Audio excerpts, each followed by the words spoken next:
মাইয়া গো আমি কিচ্ছু বুঝি না। বেটাকে বিয়ে করলেই তোকে মাইয়া গো জীবনটা কালে নষ্ট হয়ে যায়। আমি আমার জীবনে একটা মাইয়ে পাইলাম না যে কইছে যে বিবাহ করার পরে তার জীবনটা ভালো হয়েছে। ব্যক্তির জীবন নষ্ট হয়ে গেছে। ব্যক্তির জীবন কেমন তারা নষ্ট হয়? পোলা গোলেগা, কারণ তোমরা পোলারা বিয়ার আগে একরকম থাকো আর বিয়ার পরে আরেক রকম হয়ে যাও। তুমিও তো বিয়ার আগে আমারে কইছিলা, তুমি বলে আমারে কোনো কাজ কাম করতে দিবা না, মহারানীর মতো করে রাখবা, আর বিয়ার পরে ঠিক মতো খাওনটাও জোগাইতে পারো না, সব কাম করাও। তো মাইয়া গো সমস্যা এটা বুঝছো, কোনটা প্রেম আর কোনটা বাস্তব এই পার্থক্য তোরা বুঝছ না। ওটা মুই একলা, হ্যাঁ?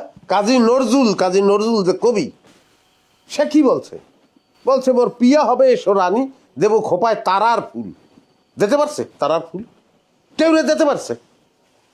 ওটা হলো প্রেম, ওটা বলতে হয়, ওটা নিয়ম, কিন্তু বাস্তবে দেওয়া যায় না।